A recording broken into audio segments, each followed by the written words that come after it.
Vážení priatelia, som nesmierne rád, že moje posledné video, ktoré patrilo môjmu poňatiu témy primátorské voľby v Košiciach, vzbudilo obrovský záujem a hlavne to, čo sa mi stále podarilo, rozvírilo debaty, otázky a jednoducho naštartovalo diskusiu. A to som veľmi rád, pretože o to mi išlo, aby ľudia začali sa o tom rozprávať. Pár vecí, ktoré som si prečítal a rôzne názory a proste vypočul pár debat, tak potrebujem povysvetľovať určité záležitosti. Takže ja neriešim stav politický alebo neriešim politiku. Nikdy som do toho nos nepchal zatiaľ. Riešim región, riešim svoj názor na voľby na primátora mesta Košice.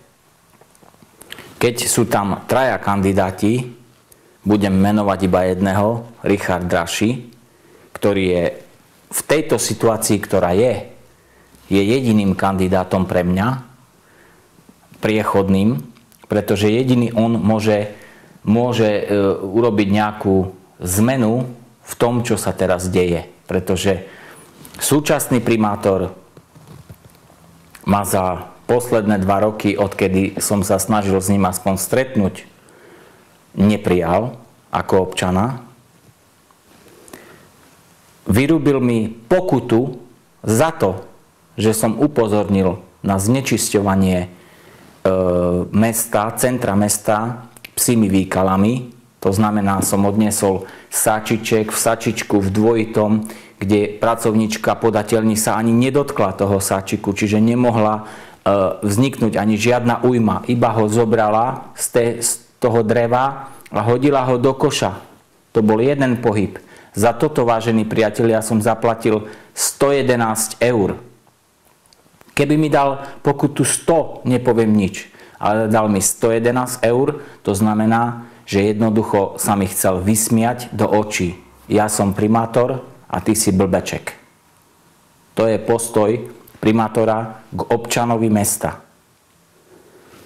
Ďalšia vec je projekt kultúra alebo kultúrne mesto a tak ďalej. To sa vyjadrím neskôr o tom, pretože na to mám úplne iné pohľady, názory a vysvetlím súvislosti. Takže teraz riešme voľby. Nezaujíma ma, že aké je pozadie. Zaujíma ma, aký človek je Richard Draši. A keď počúvam svojich kamarátov, niektorých ľudí, pohybujem sa aj v nemocnici, bol to dobrý lekár. Niektorí hovoria, že nemal odísť, pretože bol skutočne dobrý.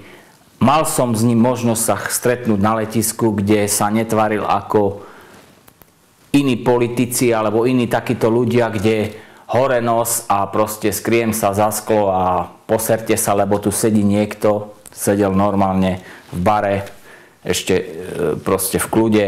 Mám tam v bare kamaráta zo škôlky, s ktorým som vyrastal bez absolútnych problémov, nehral sa na nič.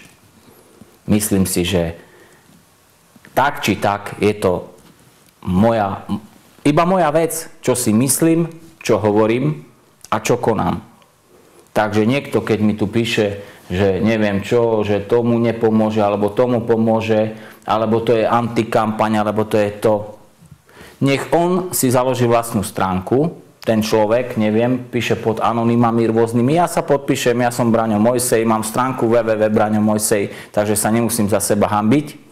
Som transparentný a jednoducho nech on a nech mu tam príde tam za deň on a ešte raz on. Čiže počet kliknutí na jeho stránku bude 2. On a on.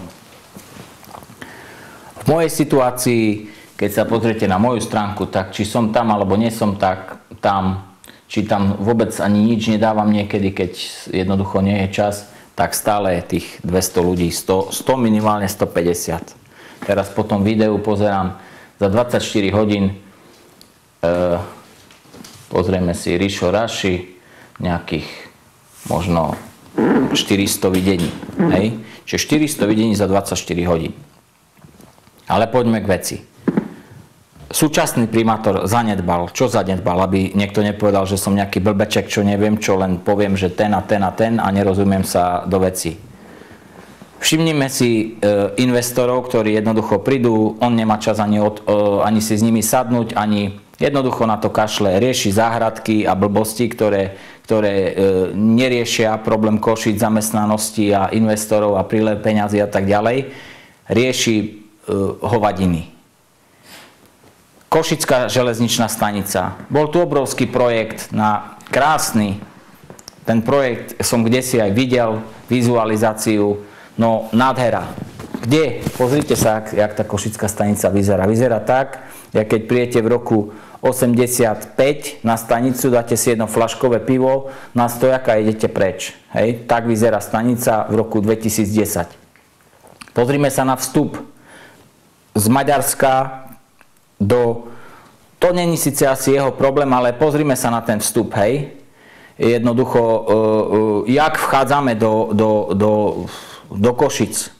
Však tá budova toho hraničného prechodu a vôbec ten stav toho prechodu, ako keby sme vchádzali na, ja neviem, nechcem nikoho uraziť, neviem, či tak, akože, tak si môžeme dovoliť, že tak vstupujeme, to by malo zaujímať aj celoslovenských politikov, ako z Maďarska vstupujeme cez Torny, Ošnemety do Košic, do Kechnecu, do Seni. Však to je katastrofa. Priemyselné parky.